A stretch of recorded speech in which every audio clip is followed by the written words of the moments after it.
Hello, more. I'm Wen, and I'm number 19. Today I'm going to read Margaret Heffernan, Dare to Disagree. In Oxford in the 1950s, there was a fantastic daughter who was very unusual, named Alice Stewart. And Alice was unusual partly because, of course, she was a woman, which was pretty rare in the 1950s. And she was brilliant. She was one of at the time, the youngest fellow to be elected to the Royal College of Physicians.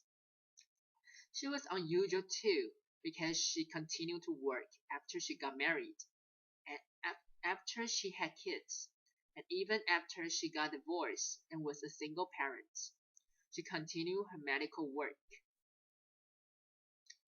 And she was unusual because she was really interested in a new science, the emerging field of epidemiology, the study of patterns in disease.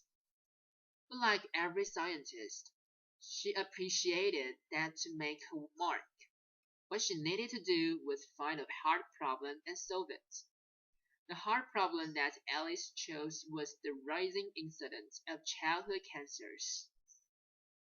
Most disease is correlated with poverty, but in the case of childhood cancers, the children who were dying seemed mostly to come from affluent families. So, what? She wanted to know. To explain the anomaly? Now, Alice had trouble getting funding of her research. In the end, she got just £1,000 from the Lady Tata Memorial Prize, and that meant she knew she only had one shot at collecting her data. Now, she had no idea what to look for. This really was a needle in haystack sort of search, and she asked everything she could think of. Had the children eaten boiled sweets? Had they consumed colored drinks? Did they eat fish and chips? Did they have indoor or outdoor plumbing? What kind of life had they started school?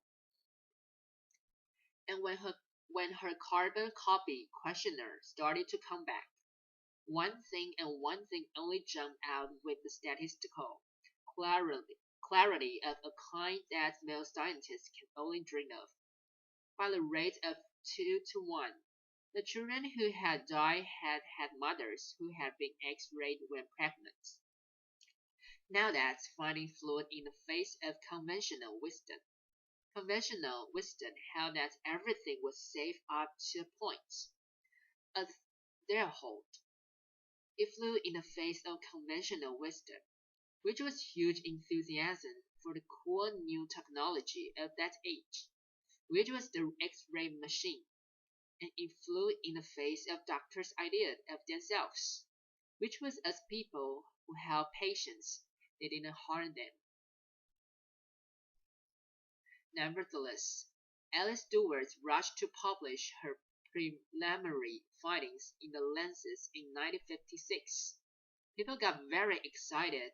There was talk of the Nobel Prize, and Alice really was in a big hurry to try to study all the cases of childhood cancer and could find before they disappeared. In fact, she need not have hurried. It was fully 25 years before the British and American medical establishments abandoned the practice of X-raying pregnant women. The data was out there. It was open. It was freely available. But nobody wanted to know. A child a week was dying, but nothing changed. Openness alone can drive change. So for 25 years, Alice Stewart had a very big fight on her hands. So, how did she know that she was right? Well, she had a fantastic model for thinking. She worked with a statistician named George Neal, and George was pretty much everything that Alice wasn't. So, Alice was very outgoing and sociable, and George was a recluse. Alice was very warm, very empathetic with her patients. George frankly preferred numbers to people. But he said this fantastic thing about their working relationship. He said, "My job is to prove Dr. Stewart's wrong." He actively sought this confirmation, different ways of looking at her models, at her statistics, different ways of crunching the data in order to disapprove her. He saw his job as creating conflict around her theories, because it was only by not being able to prove that she was wrong that George could give Alice the confidence she needed to know that she was right. It's a fantastic model of collaboration. Thinking partners who aren't echo chambers. I wonder how many of us have, or dare to have, such collaborators. Alice and George were very good at conflict. They saw it as thinking. So, what does that kind of constructive conflict require? Well, first of all, it requires that we find people who are very different from ourselves. That means we have to resist the neurobiological drive, which means that we really prefer people mostly like ourselves. And it means we have to seek out people with different backgrounds, different disciplines, different ways of thinking, and different experience, and find ways to engage with them. That requires a lot of patience and a lot of energy. And the more I've thought about this, the more I think, really, that's that kind of love. Because you simply won't commit that kind of energy and time if you don't really care. And it also means that we have to be prepared to change our minds. Alice's daughter told me that every time Alice went head to head with a fellow scientist, they made her think and think and think again. My mother, she said, my mother didn't enjoy a fight, but she was really good at them. So it's one thing to do that in a one-to-one relationship, but it strikes me that's the biggest problems we face. Many of the biggest disasters that we've experienced mostly haven't come from individuals. They've come from organizations, some of them bigger than countries, many of them capable of affecting hundreds, thousands, even millions of lives. So how do organizations think? Well, for the most part, they don't. And that's either because they don't want to. It's really because they can't. And they can't because the people inside of them are too afraid of conflicts. In surveys of European and American executives, fully, fully 85% of them acknowledge that they had issues of concerns at work that they were afraid to raise, afraid of the conflict that would provoke, afraid to get embroiled in arguments that they did not know how to manage, and felt that they were bound to lose. 85% is a really big number. It means that organizations mostly can do that George and Alice so triumphantly did. They can think together, and it means that people like many of us who have run organizations and gone out of our way to try to find that very best people we can, mostly fail to get the best out of them. So how do we develop the skills that we need? Because it does take skill and practice too. If we aren't going to be afraid of conflicts, we have to see it as thinking, and then we have to get really good at it. So, recently, I worked with an executive named Joe, and Joe worked for a medical device company, and Joe was very worried about the device that he was working on.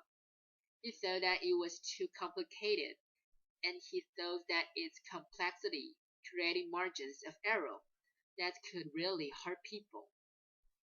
He was afraid of doing damage to the patients he was trying to help.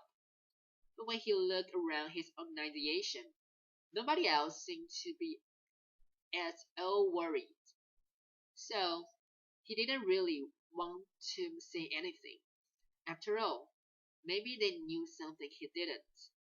Maybe he looked stupid, but he kept worrying about it. And he worried about it so much that he got to the point where he thought the only thing he could do was leave a job he loved. In the end, Joe and I found a way for him to raise his concerns. And what happened then is what almost always happens in this situation. It turned out everybody that had exactly the same questions and doubts. So now Joe had Alice. They could think together. And yes, there was a lot of conflict and debate and arguments, but that allowed everyone around the table to be creative, to solve the problem and to change the device. Joe was what a lot of people might think of as a whistleblower, except that, like almost of whistleblowers, he wasn't a crank at all. He was passionately devoted to the organization and the higher purposes that organization served. But he had been so afraid of conflict until finally he became more afraid of the silence. And when he dared to speak, he discovered much more inside himself and much more give in the system than he had ever imagined. And his colleagues don't think of him as a crank. They think of him as a leader. So, how do we have these conversations more easily and more often? Well, the University of Delft requires that its PhD students have submit 5 statements that they are prepared to defend. It doesn't really matter what the statements are about. What matters is that the candidates are willing and able to stand up to authority. I think it's a fantastic system, but I think leaving it to PhD candidates is far too few people and way too late in life. I think we need to be teaching these skills to kids and adults at various stages of their development if we want to have thinking organization and a thinking society. The fact is that most of the biggest catastrophes that we've witnessed rarely come from information that is secret or hidden. It comes from information that is freely available and out there, but that we are willfully blind to because we can handle, don't want to handle, the conflict that it provokes. But when we dare to break that silence, or when we dare to see, we create conflicts. We enable ourselves and the people around us to do our very best thinking. Open information is fantastic. Open networks are essential. But the truth won't set us free until we develop the skills and the habits and the talents and the moral courage to use it. Openness isn't the end, it's the beginning. Applause. Thank you, Mark. See you next time. Bye.